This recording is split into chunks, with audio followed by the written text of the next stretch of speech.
Welcome. Ooh, let me fix this. Welcome to my live for today, the 7th of December, 2022. My name is Sreshtha Tewari. I'm an emotional intelligence coach. I am completely passionate about helping intellectual women find their mental and emotional freedom. I believe everyone has a right to live their life in a mentally and emotionally free space, loving each and every second unapologetically. Okay, the light is okay, I believe. Okay, so today we are talking about 3 reasons why you may be struggling as an intellectual woman. If you learn what I'm about to teach you today, you would understand why you are struggling, what you can do about it. So for most of us who are intellects, we would have gotten straight A's in school, and we would have been made to believe that in getting straight A's, that would set us for life. After all, once you got straight A's, that gave you a chance to go to university, to get the degree that you wanted or the master's that you wanted. And that was enough to have a healthy and happy life.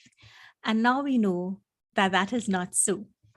So the first issue with the schooling that we were taught is that it really concentrated on one thing. And that one thing being your skills in respect of your career. I'm just going to make sure you all are hearing me.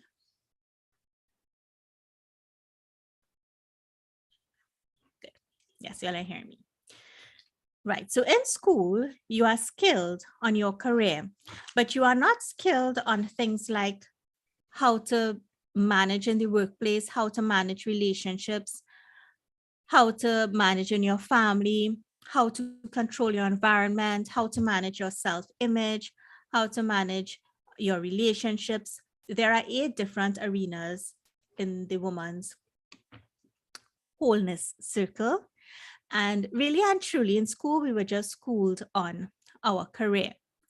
So one of the reasons why you may be struggling is that you are thinking that you are well equipped to deal with life because you're a straight A student, you're bright, you can assimilate information, you know how to get around tasks in a logical manner and make things make sense in the corporate world or whatever world it is you exist in.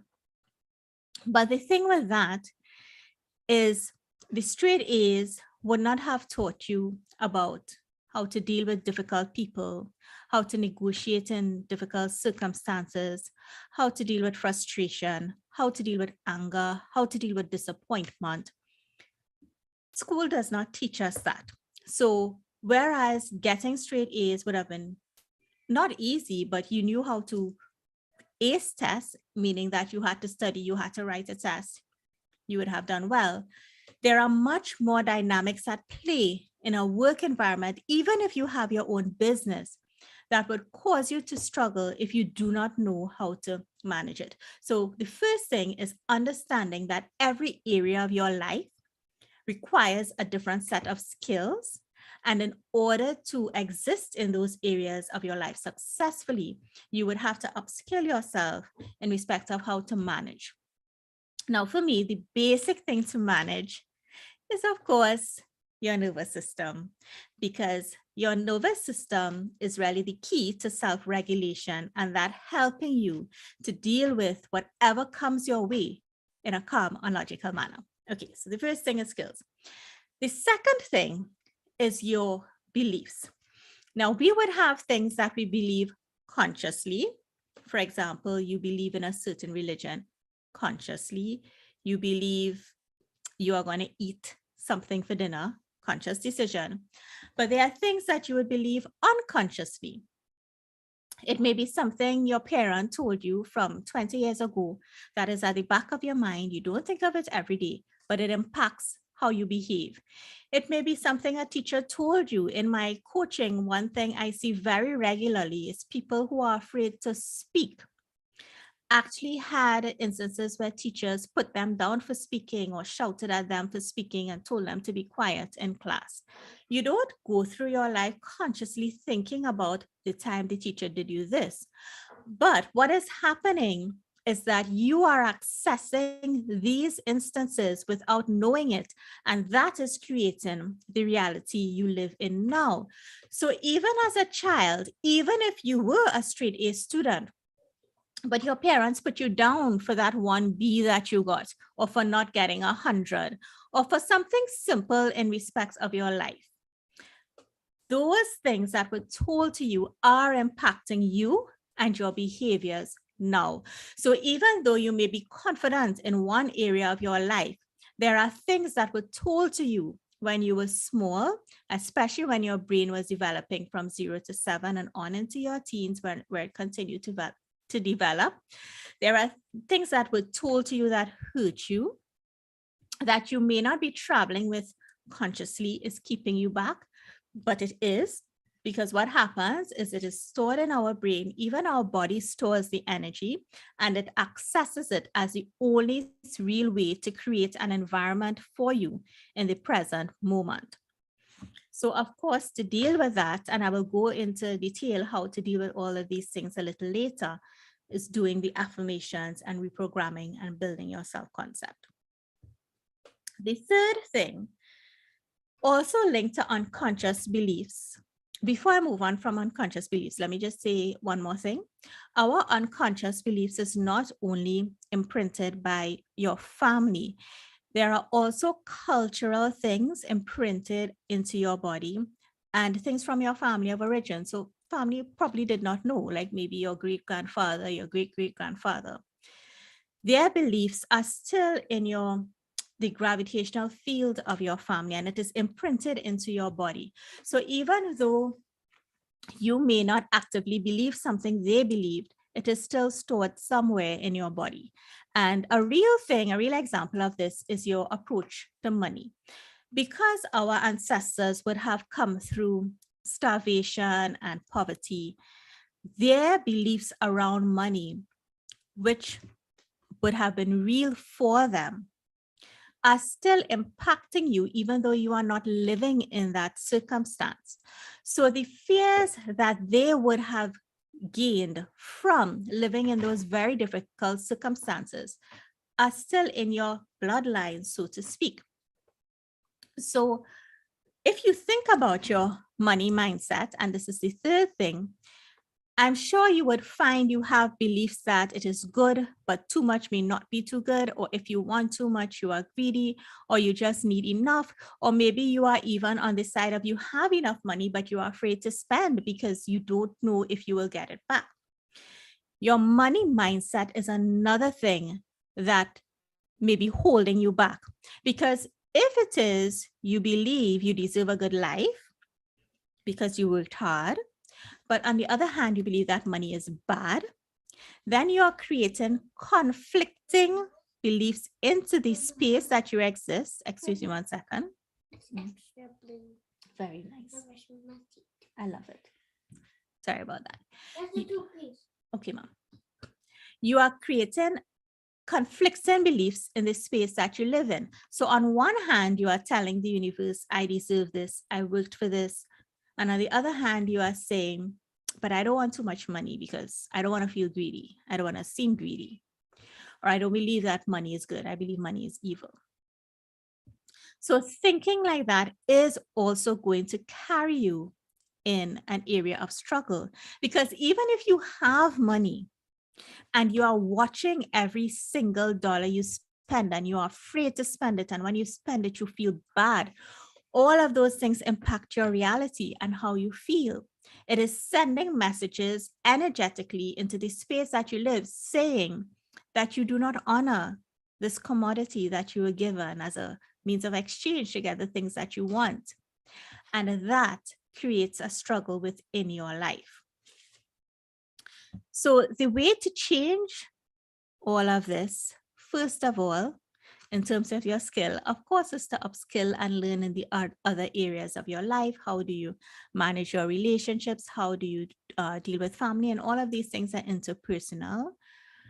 And for me, it starts with honoring each and every person in your space. And I could do a separate live on that.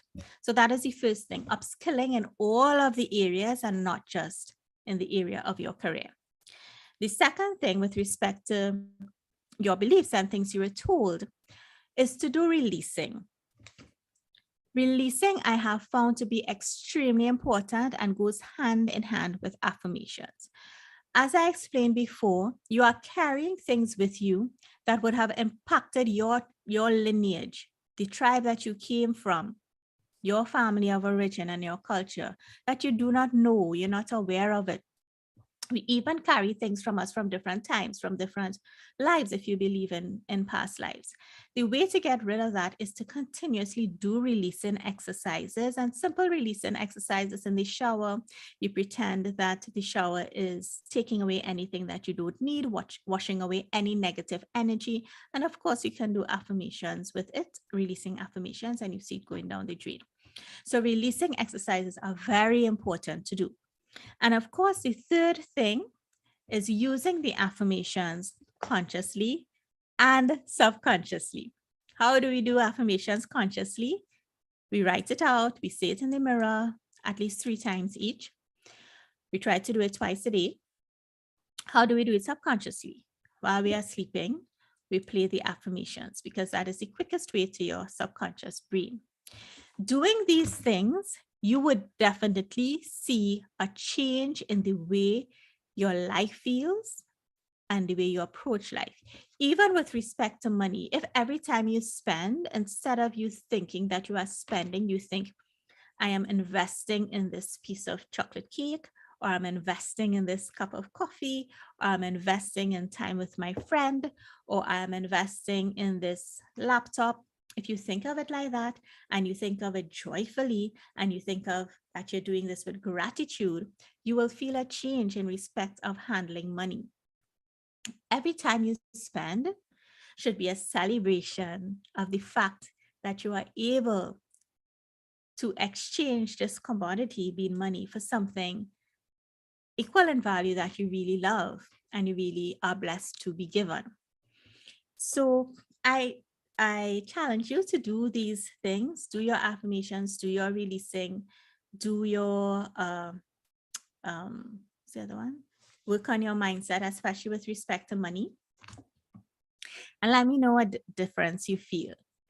I myself in my life have done all of these things. So I have done affirmations since 2010. I have been doing affirmations. I did them consciously for about 10 plus years until I started doing this work and started understanding other aspects of it. And doing it consciously works a great deal and it helps you a lot. But I have found in order to move from that place of struggle, of being stuck, you also need to do the releasing. And you also need to work on the mindset and the things that you believe. So like for me, when I was small, one thing that really impacted me was abandonment, because a punishment we used to get, which I know many people got, is if you can't behave, we're going to drop you on the side of the highway. And that was a real thing, a real fear for me. And I remember being so scared every time the car would stop and I was told to get out of the car. Now, someone else wouldn't have the same reaction. It wouldn't hurt someone else the same way it hurt me. But because I'm very empathetic and because I have a great capacity to love, like we all do, and the fact that those things were being done to me by persons that I really loved, it severely impacted me, so much so that I was always afraid in jobs that I would lose a job. I would not be good enough in some way. Even though I excelled in my job, I had no issues, I was always a high performer. Those things affect you, and it also affects your ability to want to move on, because if at the back of your mind you're thinking you may lose this job, which is a real other thing I thought.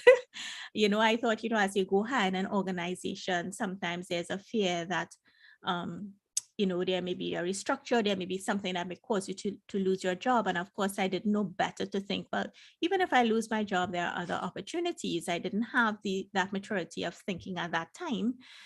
All of those things affected me. So I really invite you if you are struggling as an intellectual woman to do these things.